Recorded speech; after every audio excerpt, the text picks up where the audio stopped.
హల్లెలూయా. చిన్న మనవి, ఆ సిస్టర్స్ అందరు కొంచెం ఎదరికి వచ్చేస్తే బాగుంటుంది అనుకుంటున్నాను. ఆ చైర్స్ అన్ని కొంచెం ఎదరికి వచ్చాయి. దయచేసి ఒక దైవజనుడిగా చెప్తున్నాను, మీరందరూ ఎదరికి రండి. కొంచెం ఈ సైజ్ కూడా కొంచెం ఎదరికి రండి అమ్మా. ఈ సైజ్ ఎవరి చైర్ వాళ్ళు పట్టుకుని కొద్ది ఎదరికి జరగండి. కొంచెం జరగండి దగ్గరికి రండి, దగ్గరికి వచ్చండి.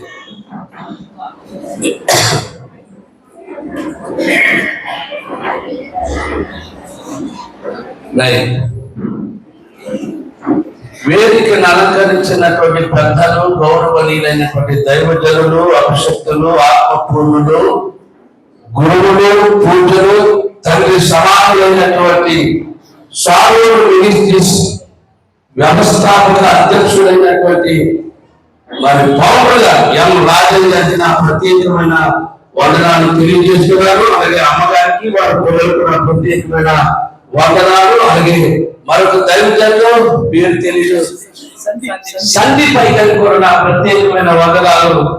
కూడా వచ్చిన మీకు మరియు ఆర్కెస్ట్రా పిల్లలకు మీ అందరికీ నా ప్రత్యేకమైన వందనాలు తెలియజేస్తున్నాను. మీ అందరికీ వందనాలు. చెప్పండి, నాకు నేను వందనాలు చెప్పాను కదమ్మా. నేను వందనం చెప్పినప్పుడు మీకు మాకు మర్యాదగా నాకు వందనం చెప్పాను. అర్థమైందండి? స్తోత్రం కలుగునుగాక. హల్లెలూయా. నాకు ఇంచుమించుగా 3 గంటలు చెప్పేస్తాను నేను. మీ అయ్యగారు అన్నారు గంటకు మించి లేదన్నారు. టైం వేస్ట్ అవ్వలేకుండా వాక్యంలో నుంచే త్వరగా వెళ్ళిపోతాను. రేపు రాత్రికి కొంచెం పెందలాడిస్తే కొంచెం నేను చెప్పాలనుకునేది ఏదో చెప్పి మెదలకుండా బయలుదేరి వెళ్ళిపోతాను నేను. స్తోత్రం కలుగునుగాక. చిన్న ప్రార్థన. ప్రేమ కలిగిన మా తండ్రి, ఈ రాత్రి మరొకసారి నీ పాదాల దగ్గరికి వచ్చాడు నాయన. ఇది నీ కృప, ఇది నీ యోగ్యత. ఎవరికో లేని ధన్యత, నువ్వు ఈ ధన్యతను చూపు. అందుని బట్టి వదలా కొద్ది నిమిషాలు నాతో మీరు మాట్లాడమని యేసయ్య నామమున అడుగుతున్నాము తండ్రి. రైట్. రాసుకున్న వాళ్ళు ఉంటే పాఠాన్ని రాసుకోండి. ఏ పాఠమైతే మొదలెట్టామో ఆ పాఠంలోనే ముగింపులోకి వస్తుంది. అందులోకి వెళ్ళే ప్రసక్తి లేదు. కానీ జాగ్రత్తగా వినాలి. ప్రసంగం మధ్యలో కూడా అటు ఇటు లేవదు. అర్థమైందండి? ఎక్కడ వాళ్ళు అక్కడే కూర్చోండి, అలర్ట్ చేయదు. కాబట్టి ఓ చిన్న పనులై పడతాం. ఓ ప్రభువా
చూడండి, ఈ మోనట్లు పెట్టండి కొద్ది సౌండ్ నాకే, కంగారు పడకండి, ఏం కాదు. ఈ ఆలు ఉంటే రేపటికి అర్థమైపోతాను నేను.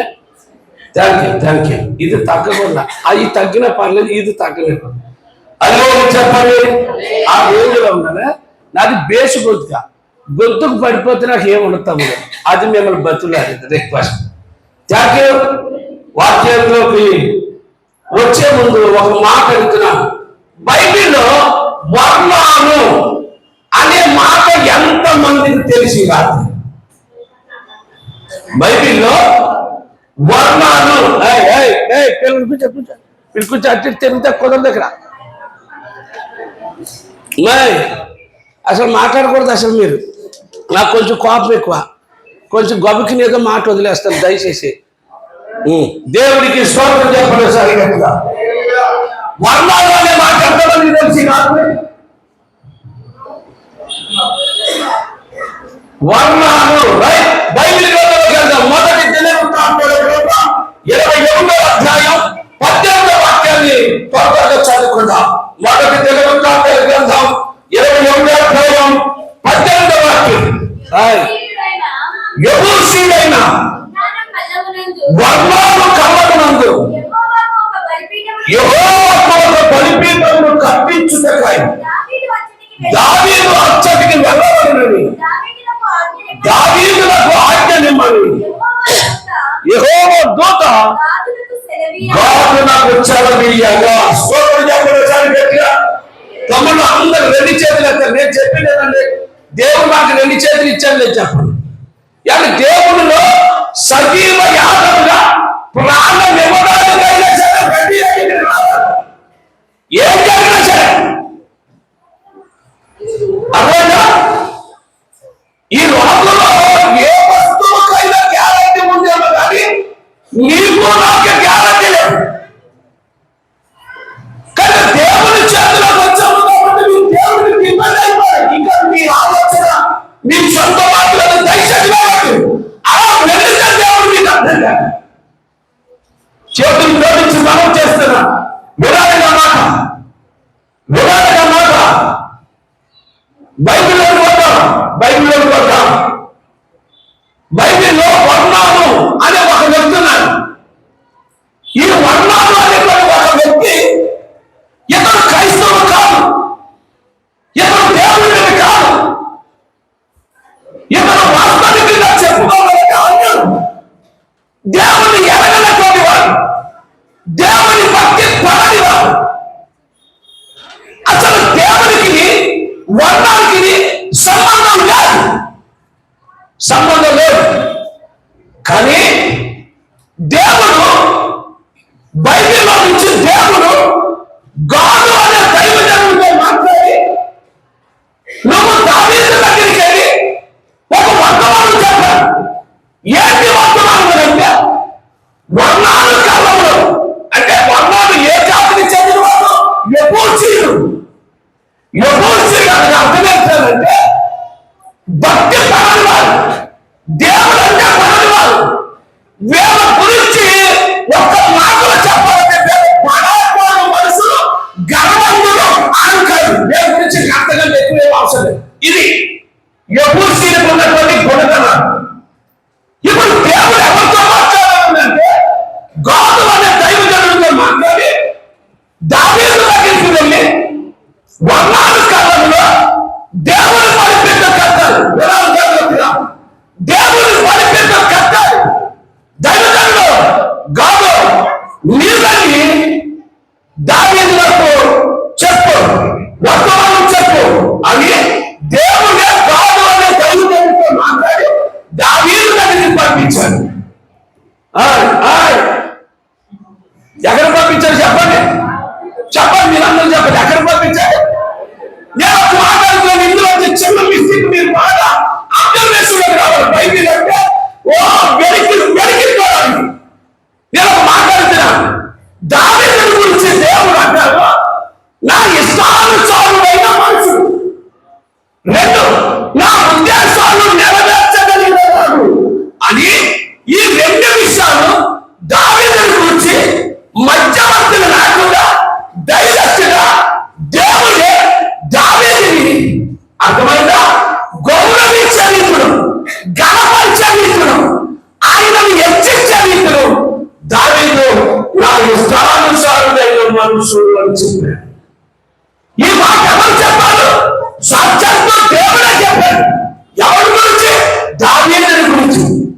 ఒక మాట అనుకున్నా.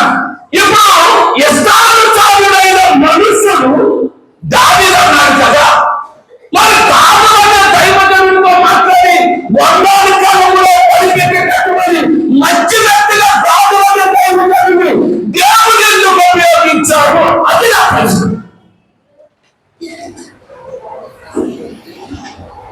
ఎందుకు ఉపయోగించాడు? ఇష్టానుసారుడైన మనుషులే కదా దేవుడు డైరెక్ట్ గా మాట్లాడుతాడు. దావీదు, నీవు వందల కాలంలో దేవుని పడిపెట్టే అర్థమని దేవుడే దావీదుతో డైరెక్ట్ గా మాట్లాడవచ్చు కదా.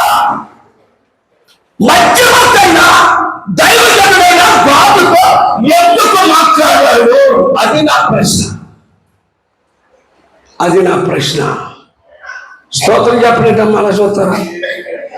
అల్లే చేతులు, అయ్యా అమ్మాయి చేతులు ఎత్తకుండా చెప్పద్దు, చేతులు ఎత్తే చెప్పాలి. రెండు చేతులు ఎత్తే చెప్పండి, అల్లే చెప్పండి. ఒక చోట మీటింగ్కి వెళ్ళి వాక్యం చెప్తుంటే ఒక అమ్మాయి ఇష్టానుసారంగా అటు ఇటు దిక్కులు చూస్తూ మాట్లాడుతుంది. నేను అన్నాను, ఓ అమ్మాయి అటు ఇటు చూడకు, ఎలాగే చూడు, జాగ్రత్త చూడు, జాగ్రత్త అవుతుంది అన్నాను. అందులో ఆవిడ లేచి ఒక అమ్మాయి అంటదే, ఏ లేచి ఎలాగే చూడమని అంటున్నా, నువ్వు అంత అందంగా ఉన్నావా, ఎలాగే చూడమని అంటున్నావు, నువ్వు మనిషి లేచిపోయి నన్ను అడిగేసిందా బాబు? అందుకనా నన్ను అడిగే, నువ్వు అంత అందంగా ఉన్నావా, ఎలాగే చూడమంటున్నావు, ఎక్కడి చూడమంటున్నావు అందంగా సభలో దేవునికి స్తోత్రం చెప్పిన సాధిగా అల్లే చెప్పండి. నీవేమి మనసులయ్య బాబు పడతారయ్యి ఎంతమ్మా చూడండి పంపించే మరుమంచు పండలేకి బాబు, మీరేమి మనసులయ్య బాబు, మరుమంచు పండలేకి బాబు.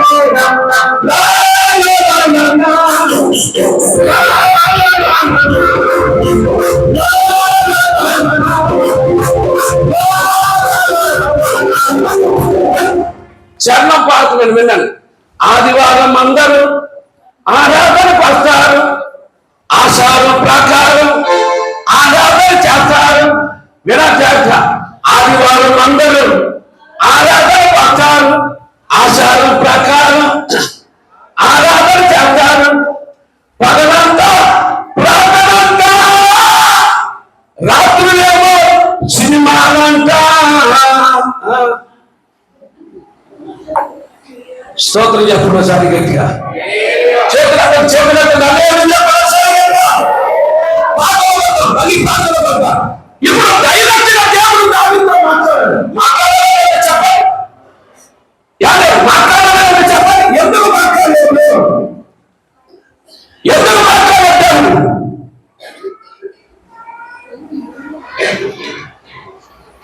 ఎందుకు మాట్లాడలేదు? స్తోత్రం చెప్పడం సారి గట్టిగా హల్లెలూయా, హల్లెలూయా. మీకు ఎందుకు మాట్లాడలేదనే మాట నేను మిమ్మల్ని గుర్తు చేస్తాను, గుర్తుపెట్టాడు. ఎందుకు దావీదుతో దేవుడు మాట్లాడలేదు అంటే, దేవుడు సైన్యాన్ని లెక్క పెట్టమన్నాడు. దేవుడు ఏం చేయమన్నాడు? సైన్యాన్ని లెక్క పెట్టమన్నాడు. కానీ దావీదు రావాలన్నాడు, నువ్వు సైన్యాన్ని లెక్క పెట్టాడు. అలా లెక్క పెడితే దేవుడి కోపం, దేవుడు ఉగ్రతని మేలుపట్టే ప్రజల మీద దేవుడు ఉగ్రత చల్లారకపోతే ప్రజలు చచ్చిపోతారయ్యా, వద్దు అన్నాడు. ఇలా జాగ్రత్త. మీకు చరిత్ర ఎందుకు చెప్తున్నానంటే, టౌన్ కాబట్టి ఈ మాట ఎందుకో గుర్తు చేశాను. మీరు ఎదగలిగితే కొత్త లైన్లోకి రాగలిగితే మీకు పాట మీద మొత్తం అర్థమైపోతుంది. స్తోత్రం చెప్పండి సరిగ్గా, చేతులెత్తండి చెప్పండి. హల్లెలూయా, హల్లెలూయా. మీటింగ్ వెళ్తే మనిషి అందరూ ప్రార్థన చేస్తాను, ప్రార్థన అయిపోక ప్రార్థన చేస్తాను రండి అంటే అందులోకి ఆవిడ వచ్చి నన్ను అందే, పాస్టర్ గారు మాట్లాడితే ఏమనుకోరు కదా అనుకోనమ్మా అన్నాను. ఇదిగో ఏంటి ఆ మాట అడిగిద్దాన్ని నేను గుండ్లు పైకి చెల్లి ఎగిరిపోతుంటే అలా చూస్తుంటే ఈవిడ వచ్చి అడుగుతుంది. ఏమని అడుగుతుందంటే, ఇదిగో మీ అమ్మ మిమ్మల్ని ఇంత నల్లగా ఎలా కన్నదండి అని అడుగుతుందండి ఆవిడ. అసలు అడగవలసిన ప్రశ్న అదే. అసలు మా అమ్మ నల్లగా కంటే ఈవిడికి సంబంధం ఏంటి? గొడవకెత్తి ఎంత గొడవ పడ్డది. స్తోత్రం చెప్పండి సారి గట్టిగా. అదే చెప్పండి సారి గట్టిగా. కానీ వర్ణాలు కాలంలో దేవుని భయపెట్టి కట్టమని గాదోని బయలుదేరుతో దేవుడు మాట్లాడు. ఎందుకు మాట్లాడాలంటే దేవుడు సైన్యాన్ని లెక్క పెట్టదని దావీదు చెప్పారు. కానీ దావీదు దేవుని మాట లెక్క చేయకుండా సైన్యాన్ని లెక్క పెట్టారు. ఎలాగో తెలుసా? ఇశ్రాయేలీయుల్లో యుద్ధం చేసేవాళ్ళు ఎన్ని లక్షల మంది ఉన్నారు. యోధా ప్రజలలో యుద్ధం చేసేవాళ్ళు ఎంతమంది ఉన్నారు. వీరుల యొక్క జాబితా యావాబుడు చెప్పారు. ఇదిగో దాను మొదలుకొని బేర్షెబ వరకు, బేర్షెబ మొదలుకొని దాని వరకు ఇన్ని ఊళ్ళని తిరిగి యుద్ధం చేసేటువంటి సైన్యం ఎంతమంది ఉన్నారు. యోధా ప్రజల మధ్యన, ఇశ్రాయేలు ప్రజల మధ్యన ఎంతమంది ఉన్నారో లిస్టం చేసి నాకు లెక్క అప్పచెప్పు అన్నాడు. స్తోత్రం చెప్పరా? గట్టిగా చెప్పండి అమ్మా. ఇక ఊపిరి లేనాడు ఊరు వెళ్ళినట్టుగా చెప్పకూడదు. మీరు ఇంతమంది ఉన్నారంటే టాప్ ఎగిరిపోవాలి. స్తోత్రం కలిగిన కాక. ఎవరితో చెప్పారు ఇప్పుడు చెప్పండి? ఎవరితో చెప్పారు? ఎవరితో చెప్పాడంటే ఆ తల్లి మళ్ళీ వెళ్ళాలి, నైన్కి వెళ్ళాలి అనలేదు. స్తోత్రం చెప్పండి ఒకసారి గట్టిగా. అదే చెప్పండి ఒకసారి గట్టిగా. ఎవరితో మాట్లాడారు? దేవుడితో. గాదోని బయలుదేరుతో మాట్లాడు. ఇప్పుడు దావీదుతో దేవుడు ఎందుకు మాట్లాడారు చెప్పండి? సైన్యాన్ని లెక్కెట్టుకుంటాను. కానీ దేవుడు చెప్పిందంటే దావీదు చేసే పని. కానీ ఇష్టానుసారులైన వాడు చెప్పిన మాట దేవుడే. నా ఉద్దేశాలు నెరవేర్చిన వాడని చెప్పిన మాట దేవుడే. కానీ సైన్యాన్ని ఎప్పుడైతే లెక్క పెట్టదని దేవుడు చెప్పాడు, సైన్యాన్ని లెక్క పెట్టదని దేవుని ఉగ్రత దావీదు మీద కాదని రావడం ఇశ్రాయేలీయుల ప్రజల్లోకి వెళ్ళింది. స్తోత్రం చెప్పండి ఒకసారి గట్టిగా. హల్లెలూయా. హల్లెలూయా చెప్పండి ఒకసారి గట్టిగా. హల్లెలూయా. ఏంటి ఉగ్రత? దావీదు చిన్న తప్పు చేశాడు, లెక్క పెట్టద్దు అంటే లెక్క పెట్టాడు. ఈ లోపల ఏం జరిగింది అని అంటే దేవుడు వద్దన్న పని చేసిన దానికి ఇదిగో ఇశ్రాయేలీయులలో 70,000 మంది తెగులు వచ్చి చచ్చిపోయారు. చప్పులు కట్టండి ఒకసారి గట్టిగా. 8,000 మంది చచ్చిపోయారు. ఏమో ఎలా చూడాలి, ఎలా చూడాలి? 8,000 మంది చచ్చిపోయారు. ఎవరు తప్పు చేశారు అసలు? మరి దావీదు తప్పు చేస్తే దేవుడు దావీదుని శిక్షించారు, కానీ ఇశ్రాయేలు ప్రజలు శిక్షించడం లేదంటే తప్పులు ఏం చేశారు? మీరు శిక్షణకు అయ్యారు, కానీ ఆయనకి ఎంతమంది? ఏమయ్యా ఈ సంబంధం ఏంటి?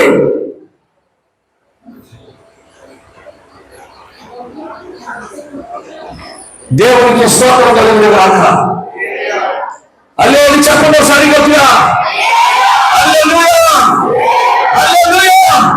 దావీదు చేసింది చిన్న తప్పే, కానీ ఇశ్రాయేలీయులకి దేవుడు తెగిలి పట్టితే 70,000 మంది చనిపోయారు. ఒకరు కూడా చనిపోయారు. ఈ 70,000 మందిని ఈ తెగిలి చేత చచ్చిపోతుంటే ఆకాశంలో ఉన్న దేవుడే చూసి మరలా పశ్చాత్తాపం వచ్చి ఆ తెగులు ఆగులు కాకుండా మాట మరలా దేవుడే కడిగి ఈ 70,000 మంది దగ్గర ఆగులు జరిగింది. స్తోత్రం కలుగును గాక.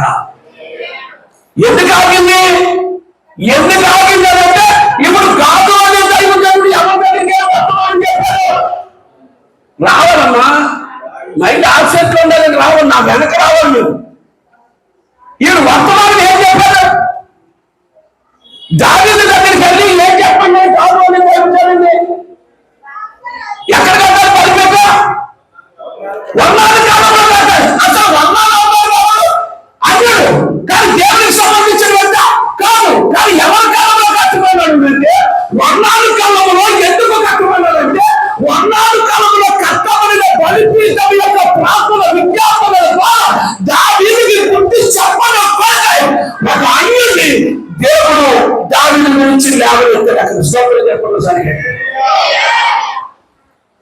ఎవరు లేవనెత్తారు చెప్పండి? ఎవరు లేవనెత్తారు? ఒక అన్యుడు అండి, ఒక అన్యుడు దేవుడు లేవనెత్తాడు. స్తోత్రం కలుగును గాక. అలే చెప్పండి ఒకసారి గట్టిగా. హల్లెలూయా.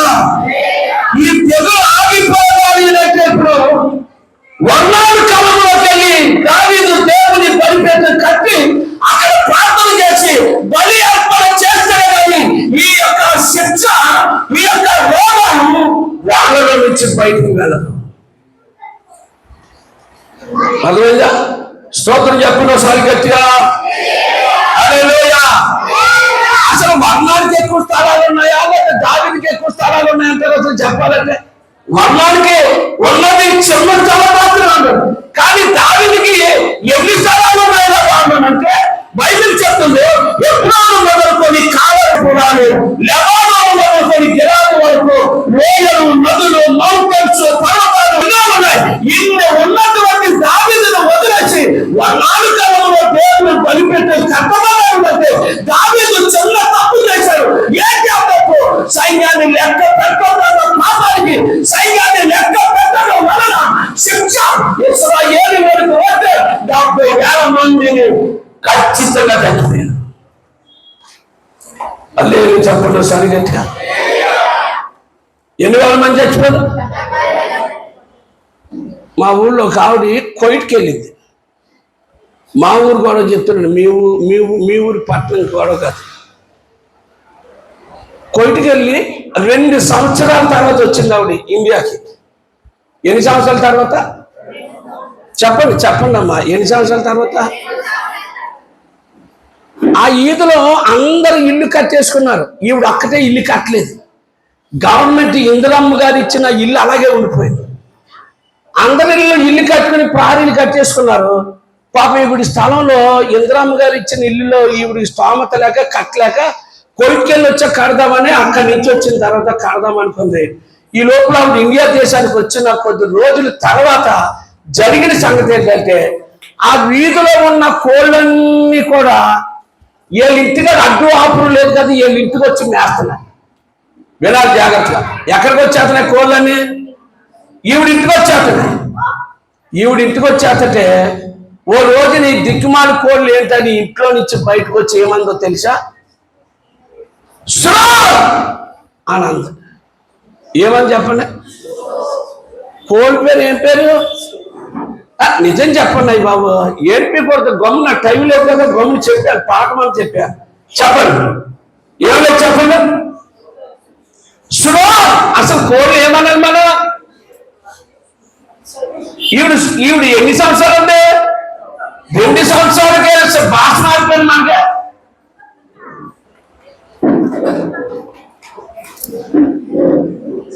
స్తోత్రం చెప్పండి ఒకసారి గట్టిగా. చెప్పండి అల్లే చెప్పండి. హల్లెలూయా.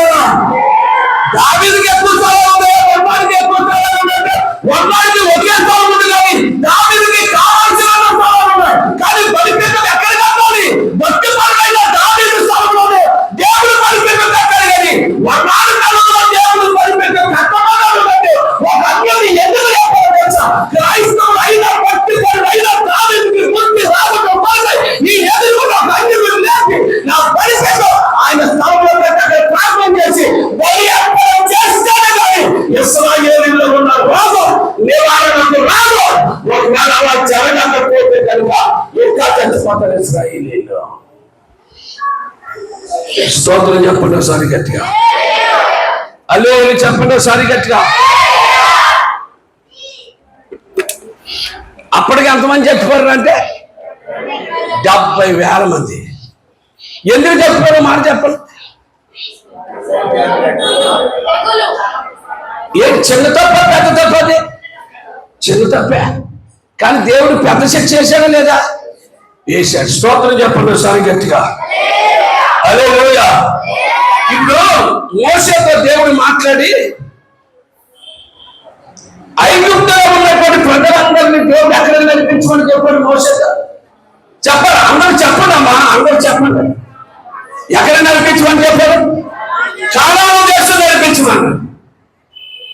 సరే మోషే ఇశ్రాయేలు ప్రజల్ని 1,00,000 మందిని కానాను దేశం నడిపిస్తూ ఉన్నారు. కానీ ఇందులో ఒక మాట ఏంటో తెలుసా మీకు? ఇశ్రాయేలీయులు 1,00,000 మంది కానాను దేశం వెళ్ళి కానాను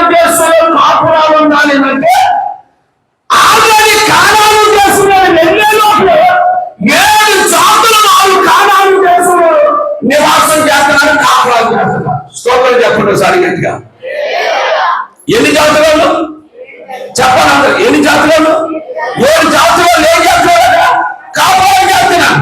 మరి వీళ్ళు వెళ్ళి అక్కడ కాపురాలు చేయాలంటే వాళ్ళకి వీళ్ళకి కాపురాలు చేస్తూ సావరు కాబట్టి దేవుడు ఒక మాట చెప్పారు, మోసే ఈ ఇశ్రాయేలు ప్రజలు కాపురాలు చేస్తున్నారంటే 7 జాతుల వాళ్ళు కాపురాలు చేస్తున్నారు. ఈ 7 జాతుల వాళ్ళందరినీ బయటికి వెళ్ళబట్టే ఇంకో మాట చెప్పారు, మనస్సు పూర్తిగా మనపూర్వకంగా గౌరవపూర్వకంగా వెళ్ళమని చెప్పు. వెళ్ళకపోతే కర్ర కత్తో ఉపయోగించని దేవుడే చెప్పేశారు. సరే, ఇశ్రాయేలుని నడిపిస్తున్నారు, కార్యాలు చేస్తారు. అక్కడ ఎన్ని జాతులు వారు ఉన్నారు అని అంటే 7 జాతులు వారు. ఒకసారి బైబిల్లోకి వెళ్తాం చూడండి. ఆ ద్వితీయోపదేశకాండం 7వ అధ్యాయం 1వ వచనాన్ని ఒకసారి చదువుదా. ద్వితీయోపదేశకాండం కొంచెం మోనట్లకు నీ దేవుడైన యెహోవా నిన్ను చేర్చి జనములను సంఖ్యకును నిన్ను మించిన హిత్తీయులు, గిర్గాషీయులు, అమోరీయులు, కనానీయులు, పెరిజీయులు, హివ్వీయులు, యెబూసీయులను 7 జనములను నీ ఎదుట స్తోత్రం చెప్పొచ్చారు కదా. ఎన్ని జాతులు ఉన్నారో చెప్పొచ్చారు. అందరూ వచ్చారు. ఎన్ని జాతులు ఉన్నారో చెప్పాలి. 7 జాతుల వారిని దేవుడు ఏం చేయాలో చెప్పాలి. బయటికి వెళ్ళకుండా ఈ 7 జాతుల వారిని బయటికి వెళ్ళబట్టాలంటే ఎవరో 7 జాతుల వారు. ఈ 7 జాతుల్లో యెబూసీయులు అనేవాళ్ళు ఉన్నారు. యెబూసీయులు అనగా పరాక్రమ మనుషులు, గర్వములు, దేవుణ్ణి లెక్కసేయని ప్రజలు. వీళ్ళున్నారు, పెరిజీలు ఉన్నారా లేదా? వీళ్ళందరూ ఉన్నారు. వీళ్ళందరూ దేవునికి శత్రువులే. వీళ్ళు ఏక మిత్రులు కాదు. అందుకనే దేవుడు అన్నాడు, వీళ్ళు శీఘ్రంగా వెళ్ళబట్టే ఇశ్రాయేలీయులు అందరూ కాపురాలు చేస్తూ కాపురాలు ఉంటారు. వీళ్ళు కాపురాలు ఎక్కడ చేయాలంటే ఈ 7 జాతుల వాళ్ళు బయటకు వెళ్ళబెట్టారు. స్తోత్రం కలుగును గాక. 7 జాతుల వాళ్ళు బయటకు వెళ్ళబెట్టారు. కానీ ఈ 7 జాతుల వారిని వెళ్ళగొట్టిన తర్వాత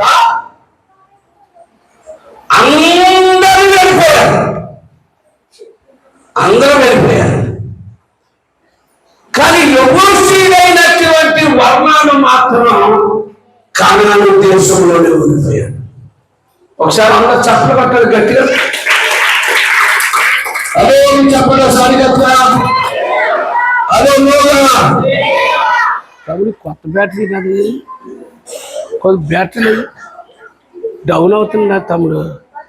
మనోడు సౌండ్ పెట్టినా కానీ బాగా అలాగే అయిపోతుంది.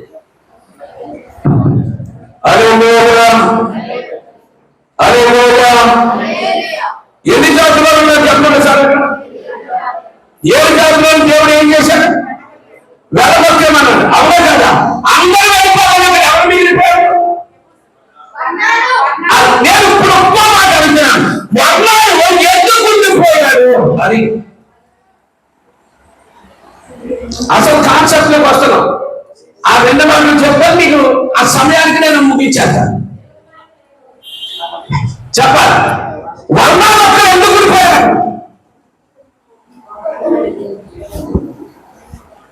బైబిల్ చదువుతున్నారు కదా చెల్లెమ్మ, బొత్తిగా అసలు ఏమి తెలియని వాళ్ళగా అలా మిగిలిపోతే ఎలాగమ్మా? స్తోత్రం చెప్పండి ఒకసారి గట్టిగా. అదే ఎందుకు ఆగిపోయారో చెప్తున్నాను.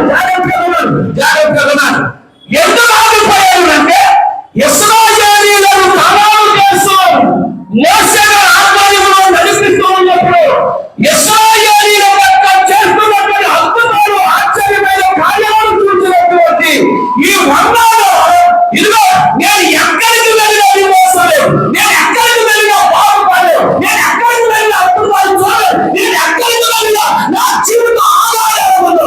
ఈనాడు అలాగే ఉంది. కానీ నేను కనాను దేశంలో ఉన్నప్పుడు ఇశ్రాయేలీయుల మధ్య దేవుడు చేస్తున్న కార్యాలను చూసి ఇదిగో నా కొన్నవన్నీ వదిలేసి ఇక నాకు కూడా ఈ దేవుడే కావాలి, ఈ దేవుడిని ఆరాధిస్తాను, ఈ దేవుడిని కోరుస్తాను, ఈ దేవుడిని ప్రార్థిస్తాను. ఇక నాకు ఎవరు అనుకోగలుగుతుంది. అర్థమైందా? భార్య వదిలేశారు, బిడ్డలు వదిలేశారు, అన్నదమ్ములు వదిలేశారు, అక్క చెల్లెలు వదిలేశారు, అయిన వాళ్ళు వదిలేశారు. చేశాడు, కావాల్సిన వదిలేశాడు. కేవలం ఎవరి కోసం అక్కడ ఆగిపోలేదు కాబట్టి కేవలం దేవుని కోసం అక్కడ ఆగిపోయాడు. స్తోత్రం చెప్పాలి సార్ గట్టిగా. చేతులతో రెండు చేతులతో ఎక్కడ ఆగిపోయి చెప్పండి. ఇప్పుడు కానాను దేశం ఆగిపోయాడు. ఏం చేస్తున్నా వెళ్ళిపోయాడు కదా, వెళ్ళిపోయాడు కదా, వెనబడ్డాడు కదా, వెనబడ్డాడు. మరి నేను ఒక్కరెందుకు వెళ్ళిపోయాడు? దేవుని కార్యాలు చూశాడు. స్తోత్రం చెప్పండి సారి గట్టిగా. దేవుని అద్భుతాలు చూసి దేవుని వైపు ఆకర్షించబడి తాను ఆరాధిస్తున్న వదిలేసి నిజమైన యేసయ్యని తనకున్నవన్నీ వదిలేసుకుని యేసు కొరకు సమస్తాన్ని అన్ని వేసుకుని దేవుని కొరకు అక్కడే నిలబడి అక్కడే ఆ ప్రాంతంలోనే దేవుని కోసం రక్షణ కోసం అదునిగా ఆ స్థలంలో అలాగే ఉండిపోయాడు. చేతులు ఎత్తుందమ్మా సారి గట్టిగా.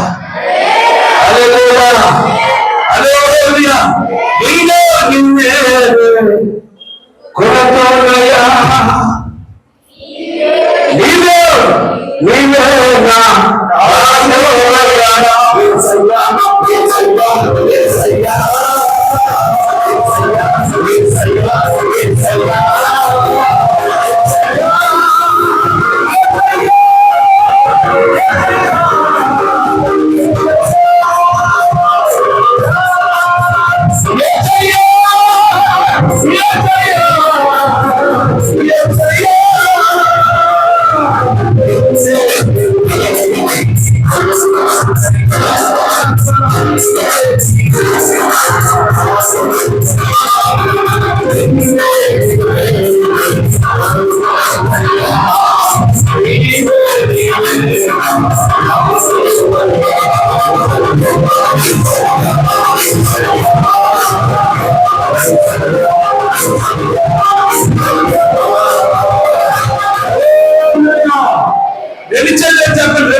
గురుగారు దీన్ని అంతమాల కదుపుతారు ఇంక కొంచెం నాకు సౌండ్ పెట్టి వదిలేండి మీరు. అంతమాల చెయ్యకండి, లేకపోతే నా సౌండ్ లేకపోతే తగ్గుతుంది. అది దీన్ని మోనెట్లు అంతమాల కదపండి, దాన్ని వదిలేండి అలాగా.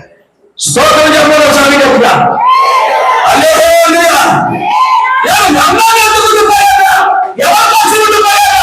దేవుడి కార్యాలు చూశాడు, దేవుడు అద్భుతాలు ఆకర్షించబడ్డాడు. నా ప్రాణం పోయినా కానీ ఇక నేను ఆలోచిస్తున్న నా దేవుడు యేసయ్య నాకు కావాలనుకుని యెహూదీయులైన మన్నాను కానాను కోసం స్వర్గం కలిగింది. ఇశ్రాయేలీయుల్లో ఒక సత్యం ఉన్నది. ఏంటి ఆ సత్యం అంటే తెలుసా? ఎవరైనా ఒక అన్యుడు మారు మనసు పొంది రక్షణ పొంది బాప్తిసం తీసుకోవాలి అంటే ఇశ్రాయేలీయుల్లో ఒక కట్టడ ఉంది. ఏంటి ఆ కట్టడి అంటే రక్షణ పొందాలి అనుకునే వ్యక్తి 7 ఏళ్ళు కాలేదాన్ని చెయ్యాలి. వినాలి జాగ్రత్త. దేవుని స్తోత్రం చెప్పడం సరిగ్గా. అదే చెప్పండి, చెప్పండి. 7 ఏళ్ళు కాలేదాన్ని చేయాలి. ఇది ఎక్కడ ఆశాలు, ఇది ఎక్కడ ఆశాలు కాదు. ఇశ్రాయేలీయుల్లో ఉండే కొన్ని ఆశాలు మాత్రమే, కొన్ని ఆశాలు తెలియదు, కొన్ని పరిగణలు అంతగా ఉంటాయి. ఒక అంజను మారు మనసు పొందాలి అంటే, ఒక అంజను దేవుని తెలుసుకోవాలంటే, ఒక అంజను బాప్తిసం తీసుకోవాలంటే, ఒక అంజను దేవుని అనిపించుకోవాలంటే అతడు 7 ఏళ్ళు కాలేదానం చేసిన పరమాత్మ మాత్రమే ఇశ్రాయేలీయుడు అనిపించుకోవడానికి కొన్ని యోగ్యతలు ఉన్నాయి. స్తోత్రం కలుగును గాక. హల్లెలూయా. ఇప్పుడు ఎన్నేళ్ళు పని చేయాలి? చెప్పాలి, ఎన్నేళ్ళు పని చేయాలి? ఎవరైనా చేయాలి? ఇశ్రాయేలీయుల పెద్దల్లో ఏదో ఒక పెద్ద దగ్గర పనులు చేయాలి. ఎన్నేళ్ళు పని చేయాలి? ఎవరి దగ్గర చేయాలి?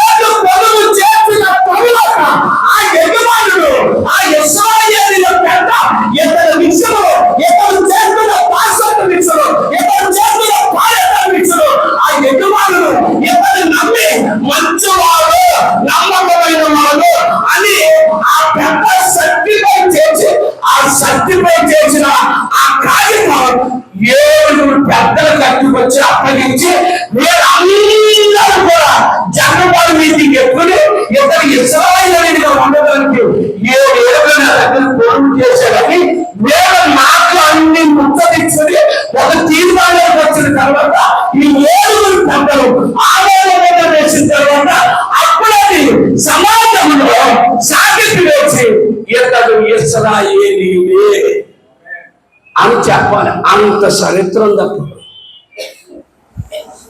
స్తోత్రం చెప్పడం సారి గట్టిగా. ఎన్ని పనులు చేయాలి? ఎవరు ముద్ర వేయాలి? ఇప్పుడు ఎవరు వేయాలి ముద్ర? ఏమా ఎవరు వేయాలి ముద్ర? ఇశ్రాయేలు పెద్దలు వేయాలి. ఏమని వేయాలి? ఆ యజమానుల దగ్గర నమ్మకం వచ్చాడు కాబట్టి ఎవరు నమ్మకమైన వాడు, యథార్థమైన వాడు, మాట తప్పని వాడు, నీతి నిజాయితీ వాడు అని ఏ యజమానుడు అయితే పని చేసిన యజమానుడు ఇచ్చిన సభ్యులు ఆ కార్యక్రమాన్ని 7 పెద్దలు కూర్చొని జనవాళ్ళ మీటింగ్ ఎప్పుడు వాళ్ళు మాట్లాడుకుని ఎక్కడ ఇశ్రాయేలీయుల ఆమోదం వేసిన తర్వాత దాని వల్ల పబ్లిసిటీ చేసి సాటి పెట్టి ఇతని ఇశ్రాయేలీయులుగా క్రైస్తవులుగా దేవుని బిడ్డగా ముద్ర వేయడం జరిగేది. ఎన్నో పడ్డారు, 7 ఏళ్ళు పనులు చేయబడ్డారు. 7 ఏళ్ళు ఏం చేశారంటే పాదయాత్రలు చేశారు. 7 ఏళ్ళు తనకు కూడా అమ్ములయ్యబడ్డారు. 7 ఏళ్ళు తనకు తాను కొలువు చేయాలి. ఎందుకు ఆయన బానిసత్వం? ఎందుకు ఈ బానిసత్వం అంటే ఒక దేవుని సంపాదించుకోవడం కోసం, ఒక రక్షణ సంపాదించుకోవడం, ఒక అన్యుడిగా ఉన్నటువంటి వ్యక్తి ఇతను దేవుని బిడ్డ అనిపించుకోవడం కోసం వారిని వదిలేశాడు, బిడ్డలు వదిలేశాడు, ఊరు వదిలేశాడు, తల్లిదండ్రులు వదిలేశాడు, కావతులు వదిలేశాడు, చేతులు వదిలేశాడు, అందరూ వదిలేసి ఇశ్రాయేలీయులకు అనిపించుకోవడం కోసం, దేవుని రక్షణ కోసం, దేవుని కోసం జీవితాన్ని త్యాగం చేశాడు అన్నాడు. ఏం చెప్తున్నారా బాబా? లేదయ్యా సూపర్. మీరు అల్లేది చెప్పండి. తనను తాను ఏమయ్యాడా అని చెప్పండి. తనను తాను ఏమయ్యాడని చెప్పండి అమ్మా. అంత గట్టిగా చెప్తే ఈ స్లాప్ లెగిసిపోద్ది. మీరు అంత గట్టిగా చెప్పకూడదు. సీక్రెట్గా మెల్లిగా చెప్పండి నా చెవులకి. స్తోత్రం చెప్పండి ఒకసారి గట్టిగా. హల్లెలూయా చెప్పండి ఒకసారి గట్టిగా. కొత్తగా పెళ్ళయింది దంపతులకి. పెళ్ళైతే ఆ భార్య భర్తలు ఇద్దరికి గొడవ వచ్చింది. ఏమొచ్చింది చెప్పండి? గొడవ వచ్చింది. ఈ బాగా వింటారు. ఇది మాత్రం సూపర్. ఇంకా అసలు చెవులు మడతలనవో అటు ఇటు ముఖం కూడా తిప్పరు. ఇంకా ఈ సూపర్ అయిపోతాయి. చూడండి. స్తోత్రం చెప్పాలి సారి కనుక. చెప్పాలి సారి కనుక. భార్య బాగుంటే ఆనక మత్తమే పడిపోతుంది, కింద పడతారు. ఏమంగా అయ్యో చెప్పండి అమ్మ. నేను అడిగింది చెప్పింది అడుగుతున్నా. నాకు చెప్పండి ఏమందా? ఓ మీరు ఫీల్ అవుతారు. దీన్ని ఫీల్ అవ్వాల్సిన పని ఏమవుతారు చెల్లమ్మ? స్తోత్రం చెప్పండి సారి కనుక. ఓహో మీరు అంటారు కానీ ఫీల్ అవుతున్నారు మీరు. మరి ఆ కాలు చెందిన గారు మీరు తక్కువ లేదు. కట్టుకున్న నీపై కన్న బిడ్డల ఏదైనా అన్న డబ్బులే నీ చేతిలో వరించిన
ఇది కూడా ఆగిపోయింది. నాకు స్పీకర్కి ఇచ్చినప్పుడు కొత్త బ్యాటరీలు వేసేవారు, వీళ్ళు పాడేసినవి మాకు ఇవ్వకూడదు. బ్యాటరీలు ఎంత? 20 రూపాయలు.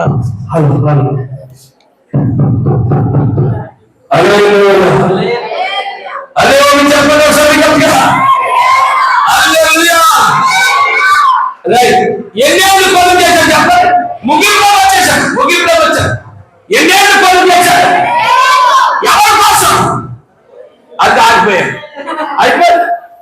అయిపోయి బాంబు ఒక్కనే వస్తుందా అమ్మా?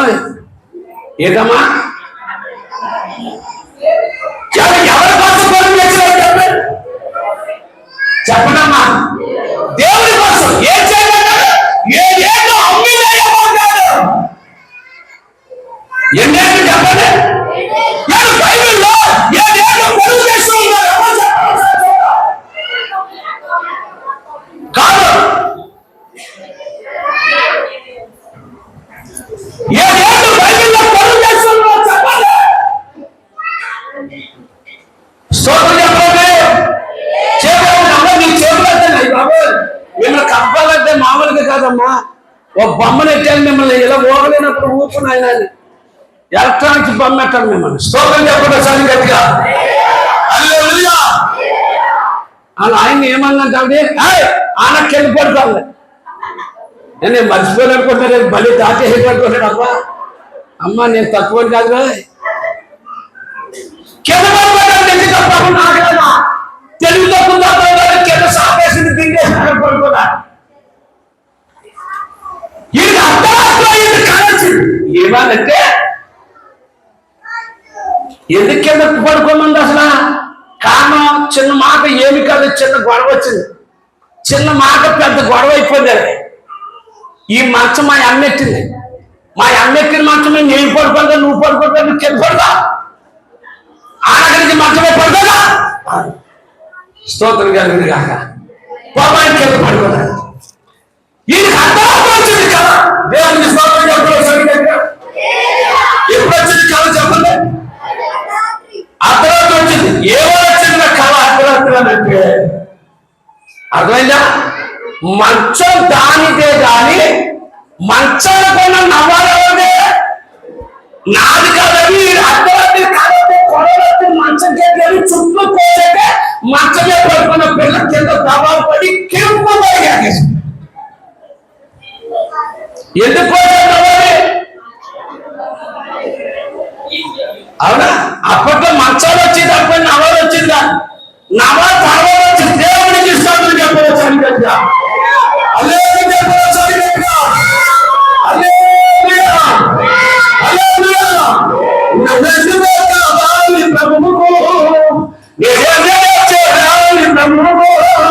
ఈ కాలం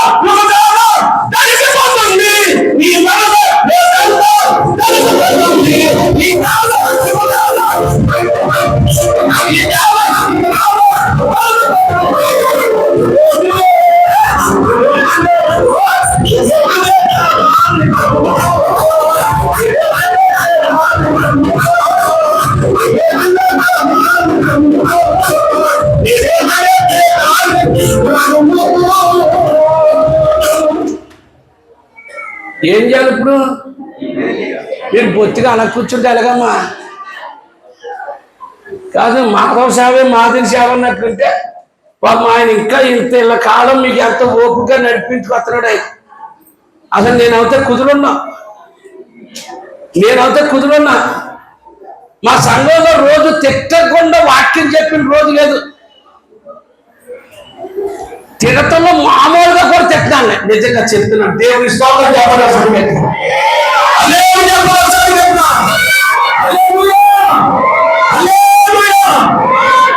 మరి పదనండి సార్, బయటకు వెళ్ళిపోదు కాకాలు పడకండి. స్తోత్రం చెప్పండి సార్. ఎన్నేళ్ళు పనులు చెప్పండి, ఎవరి కోసం చేశారు? అది దేవుడి కోసం ఏదైతే పనులు చేశారు. అవునా? వారిని వదిలేశారు, బిడ్డలు వదిలేశారు, అమ్మేస్తున్నాను. దేవుడి రక్షణ కోసం ఏదేళ్ళు కొలువు చేయడానికి అందరినీ వదిలేస్తుంది. కేవలం రక్షణ పొందుకోవడం కోసం తనను తాను అందేస్తున్నాడు వాళ్ళు. ఇలాంటి సిస్టమ్ ఇప్పుడు సంఘాల్లో ఉంటే ఎంతమంది రక్షణ పొందుతారంటారు మీరు రోజుకి? స్తోత్రం చెప్పరా? నిన్నే నాకు ఫోన్ వచ్చింది, ఎక్కడో మీటింగ్లకి వెళ్ళి వచ్చాను. మా విశ్వాస హాస్పిటల్కి వెళ్ళి వచ్చింది. ఆ హాస్పిటల్కి వెళ్ళి వచ్చింది నాకు తెలియదు. కొయింట్లో నాకు పిల్లలు ఫోన్ చేసి, రేపు నుంచి కెలక ఎందుకు ఆ అమ్మనే ఫోన్ చేసి, రేపు నుంచి కత్తి సంఘానికి వెళ్తాం ఏమని అడిగారు. హాస్పిటల్లో పెడితే నేను చూపలకు వచ్చారైనా రాలేదు, అందుకని ఇక సంఘానికి వెళ్ళడానికి వీలు. స్తోత్రం చెప్పండి సారి గట్టిగా, అదే చెప్పండి సారి గట్టిగా. హల్లెలూయా. వందనాలు లోయలలో అడవులలో ఎడారులలో నలులో నలించిన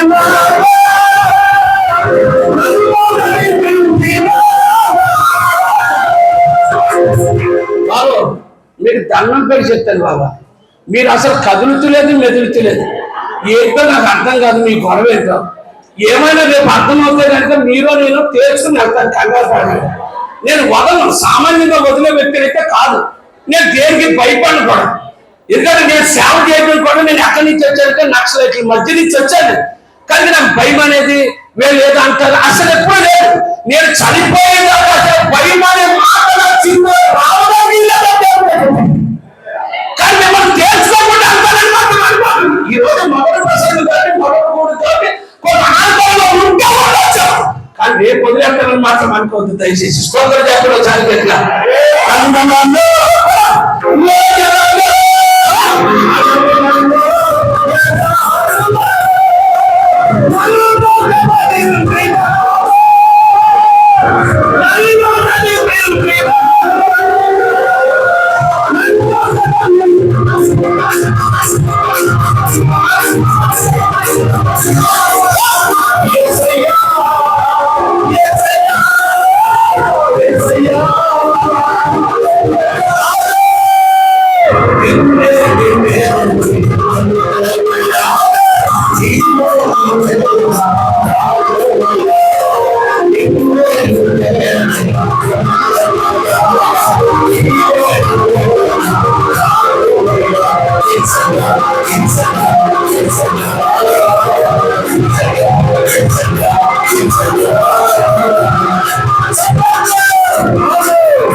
ఏం చెప్పాలి ఇప్పుడు?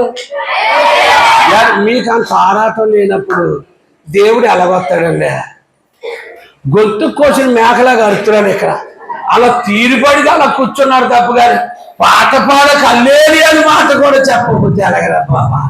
స్తోత్రం కలిగిన అల్లేని చెప్పాలి సరిగ్గా. టైం అవుతుంది, ముగించేస్తా. టైం అవుతుంది, ముగిస్తాను. స్తోత్రం చెప్పాలి సరిగ్గా. ఎవరి కోసం ఉండిపోయారా? వన్నామంటే తనకు తాను అమ్మేస్తున్నాడు. అవునా కదా?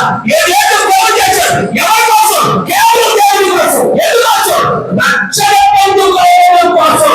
తనకు ఉన్నవన్నీ తెలిసి రక్షణ వాక్యం కోసం అతను అమ్మి వేయబడ్డాడు. ఏడేళ్ళు పొడుగు చేసిన తర్వాత రక్షణ పొందుకొని సంఘంలో సంఘ సభ్యుడిగా చేర్చబడ్డాడు. ఆనాటి దినాలలో ఇంత స్టోరేజ్ ఉంది. అదే చెప్పడం సరిగట్టుగా. అదే బైబిల్లో పొడుగు చేస్తామన్నా బైబిల్లో పొడుగు చేస్తామన్నా వాళ్ళు ఎవరి కోసం పొడుగు చేశారు? ఏంటా అయ్యి బాబా, నాకు ప్రశ్న ఏంటి బాబు? సమాధానం చెప్పండి. స్తోత్రం కలుగుడు గాక. అల్లేలుయా చెప్పడం సరిగట్టుగా. అల్లేలుయా. అవునంటే ఉన్నదంటే లేదని ఏ బీచం లేదని కిందకు తిరిగేవా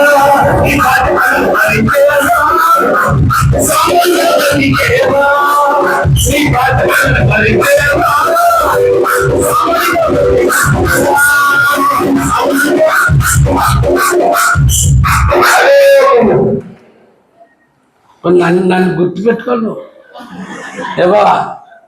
నా కూడ పచ్చేసి డోలకుంటుంది. దేవునికి స్తోత్రం కలిగింది కాక. చేతులెత్తనమ్మా, చేతులెత్తనమ్మా. దేవునికి స్తోత్రం కలిగింది కాక.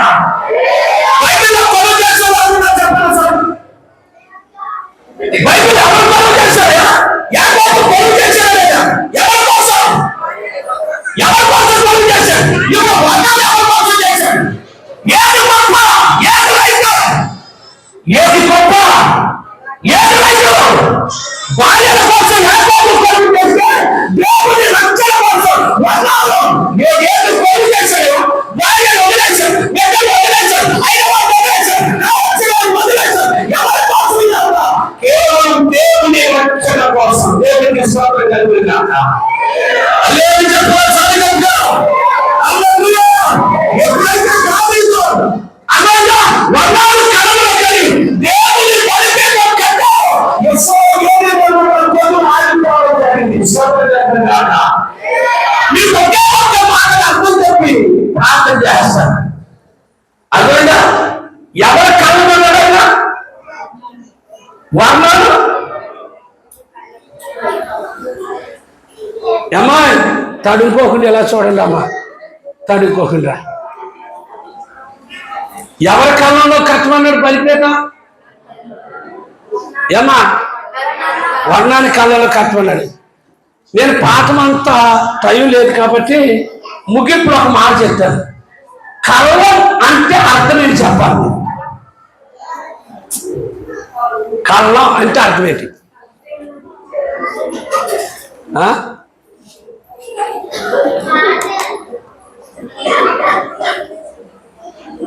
వర్ణాల కాలంలో గోధుమలను ఉంచేవాడు. ఎవరు?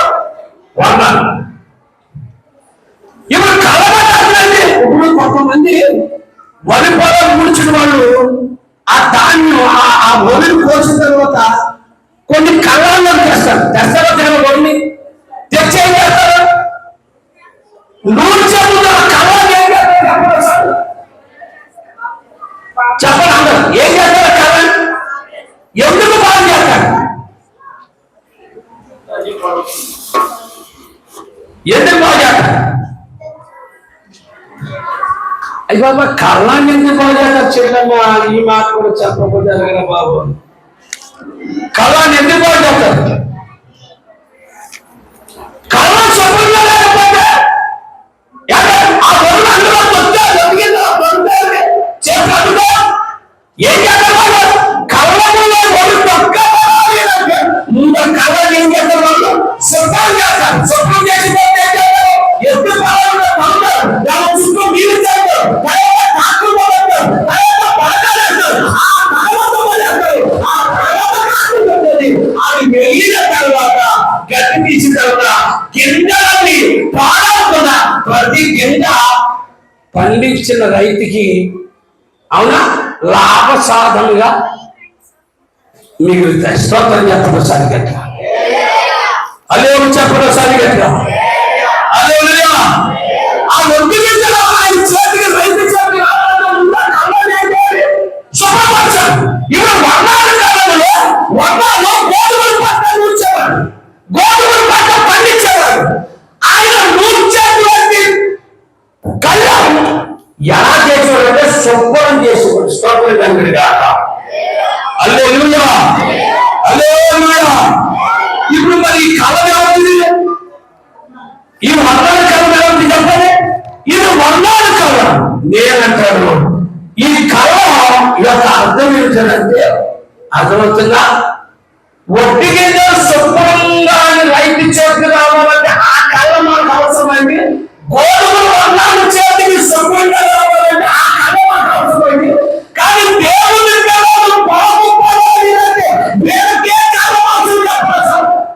ప్రార్థన చేయాలి. టైం అయిపోయింది. ఏ కళ అవసరం? స్తోత్రం చెప్పండి ఒకసారి లేని చెప్పండి. జాగ్రత్త పడుతున్నావు నువ్వా? ఏదో కొట్టి అలిసిపోయినాడు కదా, ఎలా జాగ్రత్త పడుతున్నావు? నేను అన్ని అడుగు మళ్ళీ ఎదురు వస్తున్నాడు. స్తోత్రం జరిగింది కాక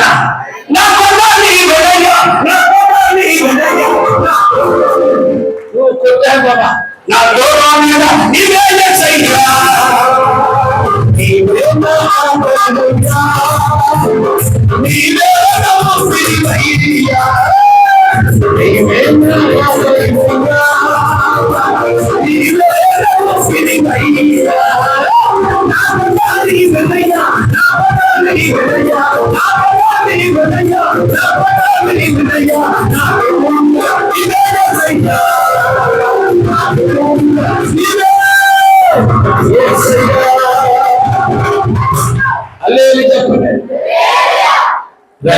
ఇప్పుడు దేవుని పిల్లలు బాగుపడాలి అంటే వాళ్ళ బతుకు సరిచేయబడాలి అంటే వాళ్ళ జీవితాలు కట్టబడాలి అంటే వేరే కాలంలోకి రావాలి. వేరే కాలంలోకి రావాలయ్యా దేవుని కాలం. అదేగా తమ్ముడా నీ జీవితం సరైనటువంటి రీతిలో కట్టబడాలి అంటే నువ్వేదో కాలంలోకి నువ్వేదో దేవుని కాలంలో వచ్చి దేవుని ఎదుట నువ్వు సాగిలపడి ఆచరించబడవు. నీ జీవితాన్ని దేవుడే కడతాడు. స్తోత్రం కలిగిన గాక. అలాగా నీ బ్రతుకు బాగుపడాలంటే యేసయ్య కళ్ళలోకి వస్తే నీ జీవితం బాగుపడుతుంది. స్తోత్రం కలిగిన గాక. అదే చెప్పండి గట్టిగా సారి గట్టిగా. హల్లెలూయా. దేవుని కళ్ళలో వచ్చిన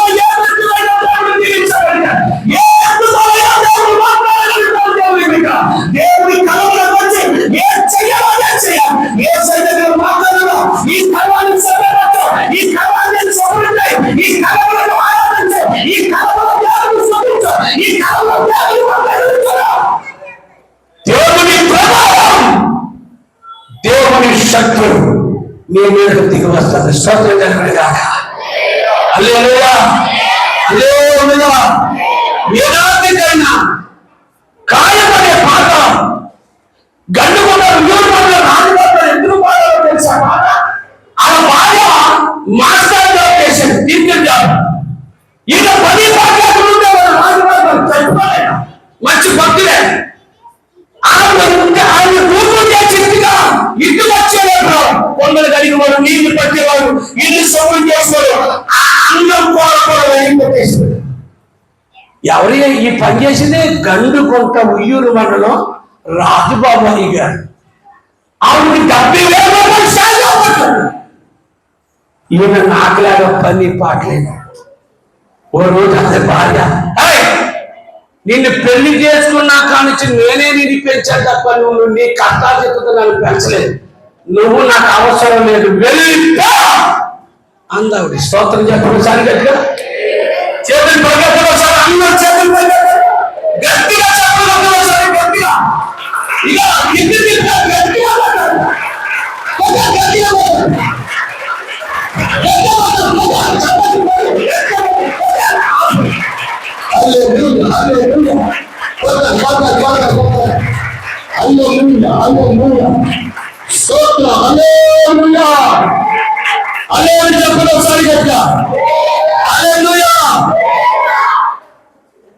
ఇక్కడ నుంచి వెళ్ళిపోమంటే వెళ్ళిపోయాడు.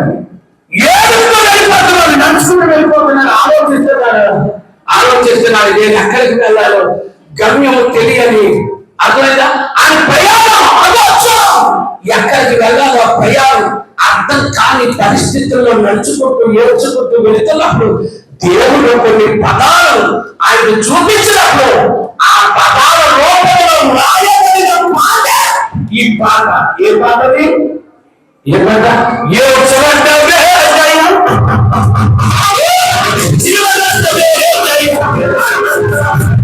అమ్మాయి, నేను స్పీడ్ గా ఉన్నప్పుడు మీరు కూడా స్పీడ్ గా ఉండాలి కదా. ఇప్పుడు ఎక్స్ప్రెస్ ట్రైన్ వెళ్తుంది, అది స్పీడ్ గా ఏ రేంజ్ లో వెళ్తుంది ఆ రేంజ్ లో నువ్వు పరిగెత్తి ఎక్కాలి. అందుకని అది స్పీడ్ గా అని వేసాడుకో, అప్పుడు నీ మొహం ఏమవుతుంది అక్కడ. కొంచెం నేను అరితే చచ్చిపోతే నేను అరుతున్నాను కదమ్మా. కొంచెం అంతా ఏది ఇలాగ సాగదీసి కొట్టడమే ముగింపు కాదు. కొంచెం ముగింపు నాతో కలిసి చెప్పండి. ఏ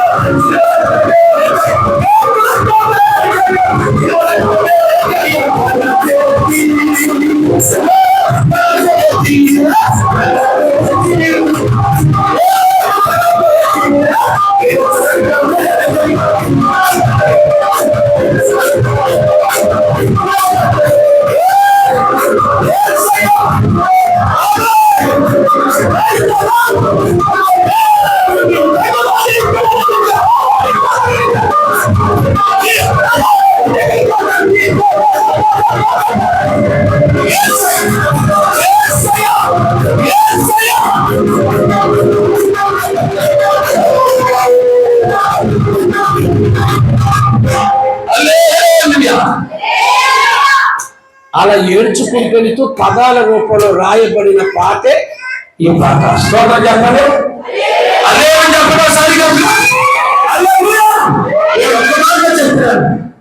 నేను మా ఊరిలో వీళ్ళు అనిపించుకుని నా జీవితం స్తోత్రం చెప్పడం కాక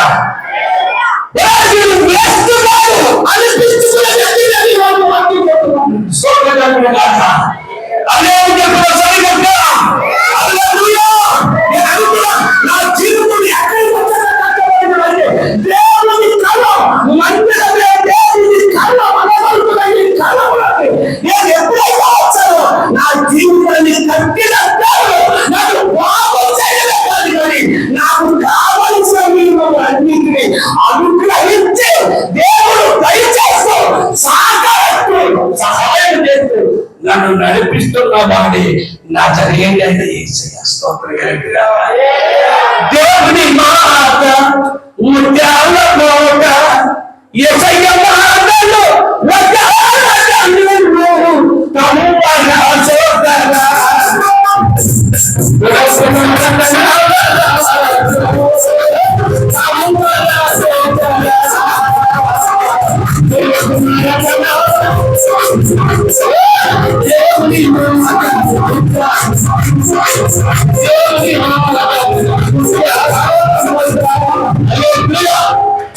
బాబు తమ్ముడు అది పాడు బాబు, ఈడేంద్ర బాబు నల్ల మస్కోపులాగా ఉన్నాడు, నన్ను తిట్టారేంద్ర బాబు అనుకుని పాపం అది చడి తప్పేది తప్ప అలా కొడతాడు. ఏం చేస్తా అటు చూడు చూస్తున్నాడా, అటు చూస్తున్నాడు, ఏదో పిల్లలు చూసేట్టు నన్ను చూస్తున్నాడా, ఏదో పిల్ల కనపడి ఉంటాను నేను ఇంటికి దేవుడికి సోదరు కనిపిడి కాక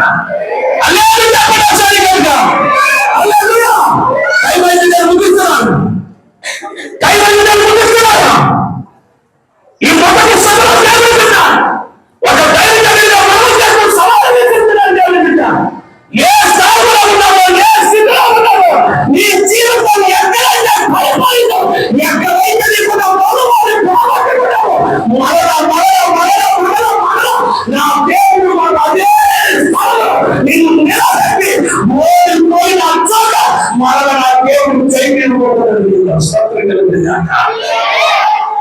హల్లెలూయా. ఎక్కడైతే అపజయం అయిపోయావో మన దేవుడు అక్కడే నీకు జయపోతున్నాడు. స్తోత్రం కలుగును గాక. హల్లెలూయా. నీవు వెళ్ళిన చోటనెల్లా దేవుని జయం దేవుడు నీకు అనుగ్రహించును గాక.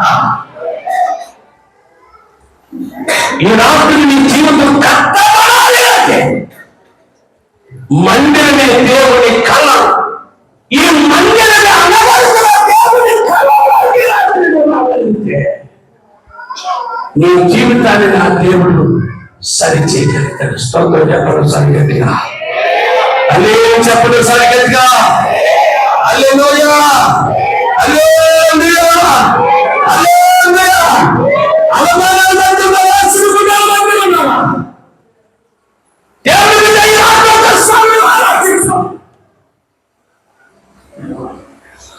నీ జీవితం ఏంటి? నీ దేవునికి స్తోత్రం కలుగును గాక. హల్లెలూయా. ఈ అంత్య దినాల్లో దేవుని కోసం ప్రాణం ఇవ్వడానికైనా సిద్ధంగా ఉండాలా. ఊడిపోయిన భక్తి అర్థమైందా? దేవుని కోసం ప్రాణం ఇవ్వడానికి లేవరా. దేవుని కోసం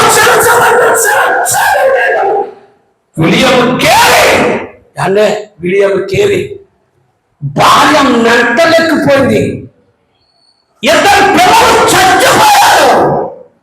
ఇండియా దేశం వచ్చి 16 భాషలు నేర్చుకుని ఆ దినాలలో ఈ బైబిల్ గ్రంథం మనకు రావడం కోసం చేతలు చేయబడిన భక్తులు ఆది కాండం నుండి ప్రకటన గ్రంథం వరకు వెలికి తీస్తే ఎంతమంది ఉన్నారయ్యా, ఎంతమంది ఉన్నారా? ఈ బైబిల్ ఓరకలని చేతులకు వచ్చిందనుకో చాలా తేలికగా పిల్లల్ని అర్థమంతరంగా చచ్చిపోతే కట్టెత్తడానికి కూడా రాకపోతే బిలియన్ కేలి ఆ ఇసుక తమలోకి వెళ్ళి ఆ ఇసుక మళ్ళీ కూర్చుని సమాధి చేసి దేవునికి సమర్పణ చేశాడండి. భార్య చచ్చిపోయింది మెట్లకి, పిల్లలు చచ్చిపోయారు, చివరికి ఈయన కూడా మెట్లెక్కిపోయింది. స్తోత్రం కలుగును గాక. అయినా ఈ గ్రంథం మన చేతుల్లోనికి రావడానికి ఇంచుమించుగా 75% 65% విలియం కేరీ మన కోసం త్యాగం చేశాడు. అదే ఆ జీవితం. అంటే స్తోత్రం కలుగును గాక. హల్లెలూయా. నువ్వేనా ఎవరి కోసం త్యాగం చేశావు? మందిరం కోసం త్యాగం చేశావు, శాంతి కోసం త్యాగం చేశావు. అనుభవాలు నీ జీవితంలో ఉన్నాయా చెప్పు. భక్తి అంటే ఏదో ఊడిపోయిన భక్తి చేస్తున్నావా? స్తోత్రం చెప్పడం సరిగట్టుగా, అల్లేని చెప్పడం సరిగట్టుగా. ఈ రోజు కింద పడుకుంటాను ఇష్టపడ, కింద భోజనం చేస్తాడు, కింద కూర్చుంటాడు, కింద పడుకుంటాడు. అసలు ఈ రోజు మా ఇంటికాడ అడగదే మంచాల మీద పడుకునే పరిస్థితి లేదు. ఎక్కువ టైం మందిరాల్లో దేవుని బలిపెట్టు మీద పడుకుంటారు. స్తోత్రం కలుగును గాక. అల్లేని చెప్పాను, నా కొడుకు నా కూతురికి ఎప్పుడో చెప్పారు, ఏ సమయాలైనా నా గుండె పడకు కావచ్చున్నా, లేక నా గుండె సప్పుడు ఇదిగా నేను కోర వ్యక్తిని కానీ నేను ఎప్పుడు చచ్చిపోయినా నా బ్యాగ్లో ఉండే ఈ బైబిల్ నీకు పరమాత్మ, ఈ బైబిల్ నీ భవిష్యత్తు నిలబెట్టేది, ఈ బైబిల్ నీ బతుకులు నిలబెట్టేది. నేను ఆస్తుపత్తులు నా బాబాస్తులు లేదు, నేను నీ ఆస్తులు లేదు, కానీ నా ఆత్మీయ తండ్రి నాకు ఇచ్చిన ఆస్తి ఏదైనా ఉండాలంటే ఇదే నా బైబిల్. కొడుకా ఇది పట్టుకుంటే నా ప్రభుని పోషిస్తానని చెప్పాను నా కొడుకు. స్తోత్రం కలుగును గాక. హల్లెలూయా చెప్పడం సరిగట్టుగా. హల్లెలూయా, హల్లెలూయా. దేవుని సన్నిధికి రాత్రి మీకు మనం చేస్తున్నాం, ముగింపులోకి వస్తున్నాం. దేవుని బిడ్డ, ఈ ఆఖరి ఈ సభ ఆఖరి నిమిషంలో మనం ఉన్నాము కనుక కనీసం ఏమైనా తీర్మానం లేని వాళ్ళు ఏమైనా తీర్మానం చేస్తుంది. దేవుని కొరకు నిలబడాలి, దేవుని కొరకు నేను ఏదైనా చేయాలి అనే సమర్పణ త్యాగం మీలో ఎవరికైనా ఉంటే యేసయ్యలో సమర్పణ కలిగి ఉన్నాడు. మీకు ఇక్కడ జీడిమెట్టల్లో ఒక ఆయన ఇస్రాయేలు గారు ఒక ఆయన ఉన్నాడు. ఆయన పశ్చిమ గోదావరి జిల్లా బొక్కాములు వాస్తారు.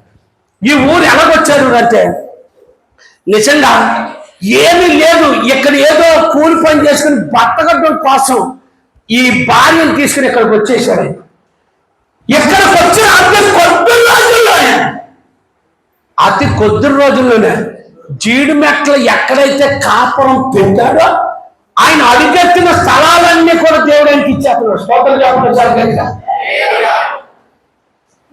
ఇక్కడికి ఎలాగొచ్చాడంటే కొండ కర్ర చేప పట్టుకుని వచ్చి నిలబడ్డాడు. ఈ రోజున కోటేశ్వరుడు అయిపోయాడు ఆయన. స్తోత్రం చెప్పండి సార్ గట్టిగా. జీడిమెట్లో ఉంటాడు ఆయన. అది రావు గారు స్కూల్ ఎదురుకొండనే వాళ్ళ బిల్డింగ్. స్తోత్రం చెప్పండి సార్ గట్టిగా. కానీ సేవకుల విషయంలో ఎలా ఉంటాడో తెలుసండి. సేవకుల విషయంలో ఎలా ఉంటాడో తెలుసా? పరిచయ విషయంలో ఎలా ఉంటాడో తెలుసా? అప్పు చేసి దైవజనుడికి సభలకి లక్షల లక్షలు కానుకలు ఇచ్చేవాడు ఆయన. ఈ రోజు అది చూచిన దేవుడు ఈ రోజు ఆయన కోటేశ్వరం చేశాడు. స్తోత్రం చెప్పండి సరిగట్టుగా. అలే చెప్పండి సరిగట్టుగా. ఈ రోజు నేను ఇంకొక అబ్బాయి అక్కడికి వెళ్ళాం. పాస్టర్ గారు ఇదంతా దేవుడు ఇచ్చింది కదా, మీకు కూడా తెలుసు కదా, ఇది దేవుని ఆస్తి, ఇది దేవుని డబ్బు, ఆ డబ్బులో మీకు కానుకేస్తున్నాను, ప్రార్థన చేసి అవ్వండి అయ్యారు అన్నాడు. స్తోత్రం చెప్పండి సరిగట్టుగా. దేవుని బిడ్డ ఊరిపోయిన భక్తి మాత్రం చేయొద్దా, కోపాలు భక్తి చేయొద్దా, దేవుని కొరకు ఏదైనా చేయడానికి త్యాగం. వర్ణాలు దేవుని కోసం అందరూ వదిలేస్తున్నారు. ఈ రోజు దేవుని కోసం, దేవుని మందిరి కోసం, సేవకుల కోసం, సేవకుల కోసం ఒక దేవుని ఏదైనా వదిలేసి దేవుని దగ్గరికి రాగలిగిన త్యాగం సమర్పణ ఉందని దగ్గర ప్రార్థన చేస్తున్నాం. అందరు లేచి నిలబడండి, అందరు లేచి నిలబడండి, అందరు లేచి నిలబడండి, అందరు లేచి నిలబడండి. దేవుడి బిడ్డ అందరు లేచి నిలబడండి, అందరు లేచి నిలబడదాం. ఒక నిమిషం లేచి నిలబడదాం, లేచి నిలబడదాం, లేచి నిలబడదాం. ఒక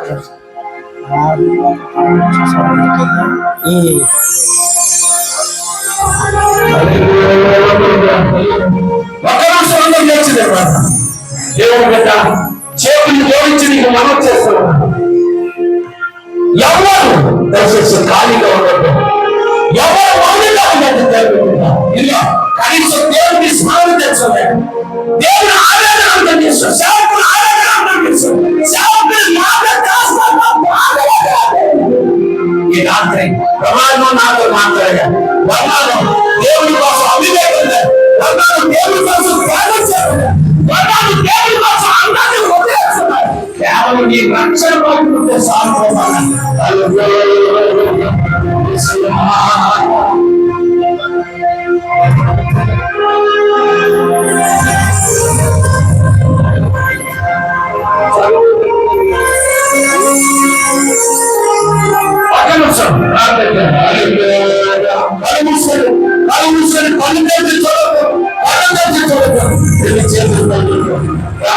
ఒక్కసారి మాత్రం మాట్లాడుతున్నా, నన్ను పరీక్షించుకున్నా, నన్ను నన్ను పరిస్థితైనా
దయచేసి అందరూ కూర్చున్నట్లయితే